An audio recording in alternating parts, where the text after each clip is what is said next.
Hello and welcome to the Digital EDU Dialogues podcast. I'm Angela Britcher, and joining me today is Sheila Fry, the COO of the Babb Group. Welcome back to the podcast, Sheila. Great to be back here again. And today we are talking about one of our favorite topics and certainly a trend, and that is the growing demand for workforce development and continuing education programs from our institutions. So let's start with trends. Sheila, what are you seeing that are the emerging trends in workforce development and continuing educations? And how can institutions stay ahead of the curve and gear up for this? Yeah. Well, we see it everywhere. There's talk of I don't necessarily want to go get a degree. I don't want to go to college. How am I going to do this? I'm just going to go directly to the workforce. There's still skills that are important that need to be handled. Or if you are an adult learner and you've been in the workforce for a while, and maybe there's some additional skills that you need to take it to the next level to enhance what you're doing, or just to reinforce some new skills that maybe are coming in the workplace, or you're looking for a new job. How are you going to do that? So we see a lot of talk about that. And we're seeing some growing trends in continuing education programs within higher ed now that are embracing this. So this could take the form of certificate programs. It could be microcredentials. They're establishing industry partnerships with cities, with companies, embracing AI. Obviously, we see AI everywhere. How is AI impacting all of this? And the big part of how they're going to stay ahead of the curve is, unlike for-credit programs, a lot of continuing education programs are actually profitable. They stay a little bit different. They don't blend in with the other budgets for those things. They're kind of self-sustaining. So by embracing these, they can be a little more agile. They can be a little more adaptive. They can, respond quicker to what's happening in the industry than higher ed is very slow to change. So they're able to be a little more adaptable, and we're seeing and hearing a lot more interest in creating those types of courses and programs. We've got guests on this show regularly that talk about the profitability of these programs, which I think they are just role models for other institutions that if you can make the leap, if you can start these programs, they can be your profit centers and help fuel other parts of the institution to success and help find some financial stability as we continue to talk about enrollment issues. Yeah, they're funnels and feeders. They could start one and then notice that, hey, there's other things that I can do here to enhance what I'm doing. And then it can feed into the regular for credit programs. But just being adaptable and listening like that really makes the big difference. Speaking of being adaptable, let's talk a little bit more about what these learners need and dive into a couple of the topics you talked about. Talk about the importance of flexible learning formats. Like, these are not students that have the time to sign up for your regularly scheduled daytime classes.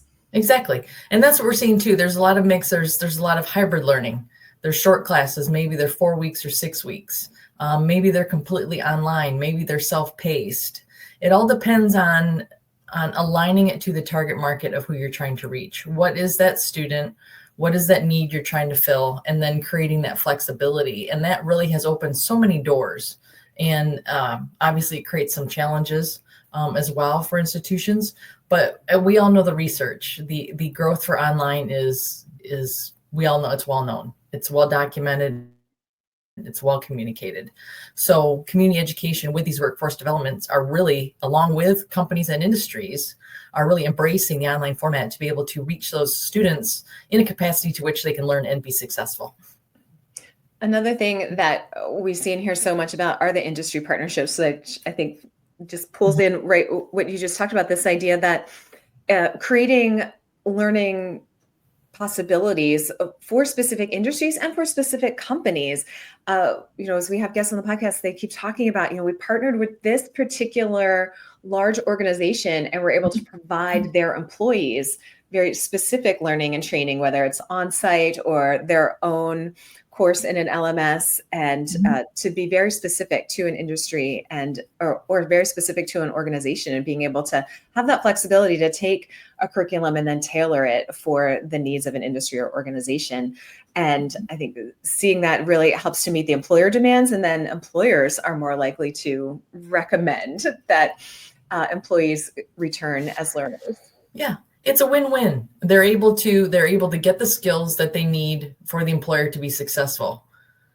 It creates a lot more positive feelings towards their employer. They feel more engaged. They feel more, they're more likely to stay and not leave their job.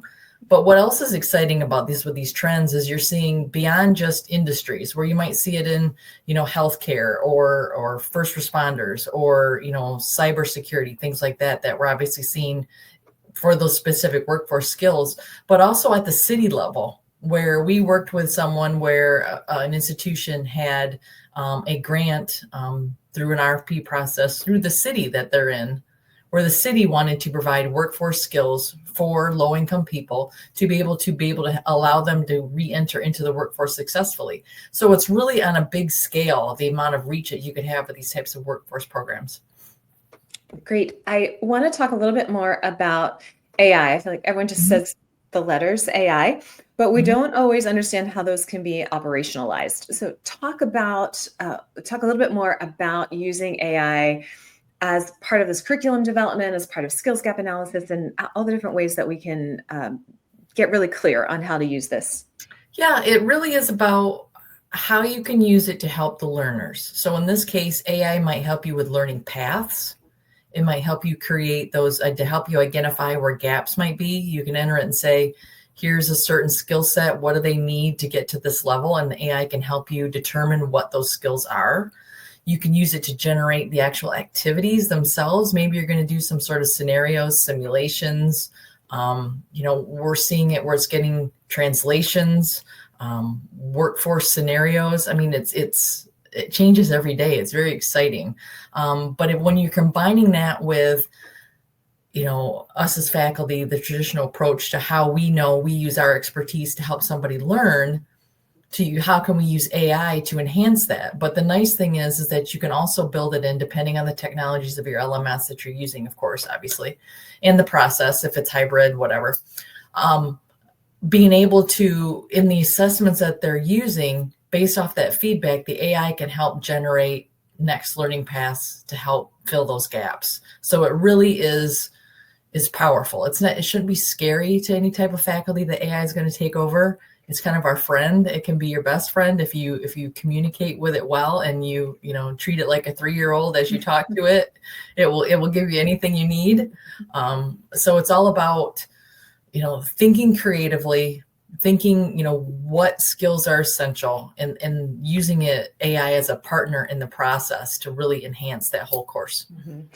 I was recently talking with another professor about the idea of collaborating with AI, that we're using it as a collaborative tool. And I just used it yesterday. I had a last minute idea that I wanted to play a game with students to introduce a topic. And I used an AI tool to help me come up with bingo options. And we played a very fun game of bingo in class that I never could have created. I never would have had the time to create on my own. With enough time to get it done for class. And so I'm very grateful to have this assistant to collaborate with that helped me create this very fun game that was something tangible in a virtual class that we could play with together to introduce the material in a fun way. And it's very smart. PowerPoint.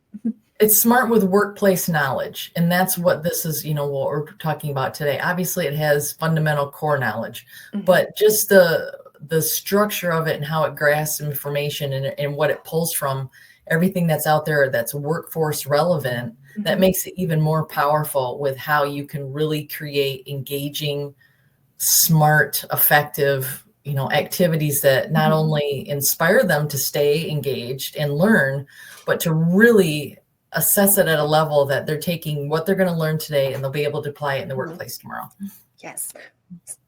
Speaking of this, let's talk about the role of continuing education programs and how they can help our institutions grow by meeting those workforce needs. It's the diversity of what they can offer, because they can be more agile.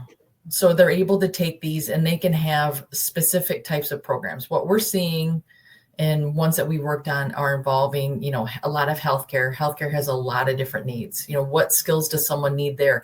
Are you an RN that wants to advance into leadership? Are you looking that you need to get certain types of just some extra skills for certifications? It allows the institutions to create an additional framework because they're able to pull from those outside partners and those types of students. But it also can be a funnel then that, creates them a feeder, if you will, to the regular for credit courses because they're able to take it. So it's something that I think there's not as much. I mean, there's obviously trouble with, university buy-in. We see that change is slow in higher ed. It takes a while. It takes a lot of communication, a lot of conversations. But from my experience working with continuing education versus regular for credit, they seem to be a little faster because they're responding more quickly to industry. Maybe they're using grants or RFPs that they've responded to, just like any of us that bid on an RFP process. They're looking to fill a need as well. So being able to do that makes them be a lot faster to respond. Mm-hmm. And switching gears, we talked just about the institution side of things. How about when we think about workforce development and how this is going to feed the future of higher education, as well as be a win for employers and for people working in the field? It's an instant payback. I mean, it enhances the community. It enhances their family. It enhances their betterment of life. Economically, of course, is always a situation like that. But if you're able to embrace the changes that are needed, you're bettering someone regardless. A do-all end-all is not necessarily a 4-year degree, but allowing someone to better themselves and to enhance it is going to make those types of changes systemically, I think. And the important thing about this that I see as a change is that they're listening to the target markets of the ones that they're trying to reach. Who are those students they're trying to fulfill? Who are the industries they're trying to enhance? The cities that they operate in. You can have a cohort that would go through there, and just for the goodwill of the company, the industry, the community. I mean, it's far-reaching. Mm-hmm. You talked a little bit about listening there and listening to the target market. What are some of your practical recommendations for people that are working in higher ed administration that are looking to bring these types of programs into their institutions? Research. I mean, look to your local community. What are the industries that you're serving? Are you heavily manufacturing? I'm in Michigan. A lot of manufacturing companies here. What are those skills that those workers need to be able to do this? I think it's paying attention. You can't just sit down and say, well, these are the programs we've always offered and they're fine, and we're going to wait for everybody to come back. We see the success stories. You and I see that all the time on the social media. Obviously there can be some poor trends in education, but there are several success stories. And the ones that are listening, they're the ones that are adapting. We see a lot of trends, cybersecurity, if that's something that is in your immediate area. But it's also attracting those people. What are the demographics in your area? What is the possibility? What is the niche or the gap that you can fill by creating these programs? And the rewards are endless. Mm-hmm. And you talked about that, filling the niche and the gap in our communities. Something else that I keep hearing from our guests and these success stories is this marriage of the gap they can fill and their areas of expertise. So in some ways, staying in their lane about we're the school that specializes in this, or we have Spelman talked about their special sauce, right? Or a STEM school that's hyper focused on STEM activities. And so how they can take what they're really good at and fill those needs in the community. So I think a little bit of both of those is absolutely what we're seeing with our success stories as well. Mm-hmm. Talk about ways that the Babb Group and instructional design can help with workforce development and continuing education programs. Yeah, a lot of it is aligning to industry needs. What are those takeaways? If you have manufacturing, if you're heavy with healthcare in your area, where your institution is, regardless of what you're looking for, the alignment of those needs, the needs of that industry, to how are you going to communicate that to the students? How are they going to learn those skills? How are they going to take it away? Are you doing a certificate? Are you doing a badge? It's a lot of listening, talking, and then creating that structured dynamic of what the takeaway really is. What is the expectation of the student? What are they trying to do? What do they need to take away? And then working on making obviously engaging learning experiences, whether no matter the modality, if it's online, if it's hybrid, whatever. How can you connect with them? How can you get them excited about learning? How can you create those learning paths and learning experience that are not only memorable, that they learn something and they have something to take away, but that they're able to show mastery at the end of it, whether it's earning a badge, just completing a course, or a whole certificate program, something that allows them to better their lives. And then, of course, we've talked about this before, accessibility, inclusivity. These are the things that often get overlooked. For credit, continuing education, everywhere. They can easily get overlooked in your urgency to try to do something, create something for your courses. So that's an important tool that we do to make sure that all learning is available to everyone. And the inclusivity part, I think, is important because so many people learn in so many different ways. What are the learning options that you can provide that someone can show mastery, that doesn't have to be in whatever cookie cutter little format that someone's always done it? So if you're able to think creatively and really listen. So, who is the target student that you're looking for? How are we going to design a learning experience or a course or a series or a program, or adjust something that you have that maybe is not successful and you can't figure out why? Getting another set of eyes to look at it and maybe look at that content then in a different way to restructure it to make it successful. I was working with an adult learner the other day who's in a fully online program, and they're making a career change. And everything you're saying resonates with students like her. The idea that she has tools that she can demonstrate at work every week, right? She does her coursework and she is able to go to her supervisor and say, here's what I did and here's how we can use this today. So that idea that she's learned it this week and already putting it to work. I think so often we talk about coming out with a portfolio or certificate or badge, exactly. But also that idea that I am showing up and increasing my value to this organization, and I'm able to use these skills to better the organization. And what a big win that is for the student learner and for the employer as well. And again, I think she's another example. So many times, I think when we think about traditional higher education, we think about accessibility, inclusivity, we think about things like ADA compliance or UDL. And I think it's so important that we also think about that adult learner who is traveling for work, who maybe can't listen to a video in the middle of their workday, so they need the closed captions. They need to be able to download a PDF so they can read it on a plane. And so all of those things that we've thought about for so long as working with a certain population of students apply to our adult learners and our returning learners and our career-changing learners, because they need a variety of tools to be able to access their classroom and to get their learning done while they are leading their very busy lives. Exactly. And that's what I think one of the big distinguishing characteristics between for credit and continuing education is the instant ability to apply. You don't have to wait a semester or a degree to be able to show someone that you have usable knowledge. Like just like that example that you said with that student, potentially every day that they're doing something and going through that, they can take what they've learned, because there's so many, it's skills based. It's not, there's theory, there's always theory involved with everything that people learn, but the workforce relevance is so much skills focused and hands-on, and the application of learning, that they're able to take it away immediately and to be able to show someone. Like you mentioned that a portfolio. That's a big part of a lot of those community education programs, where people develop those portfolios that they're able to share and show, hey, I did this. This is how I showed this. This is how look what I created. It's a powerful tool for just interview processes, promotional value, your own sense of worth.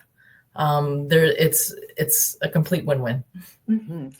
All right, Sheila, any final thoughts on continuing education programs and workforce development today?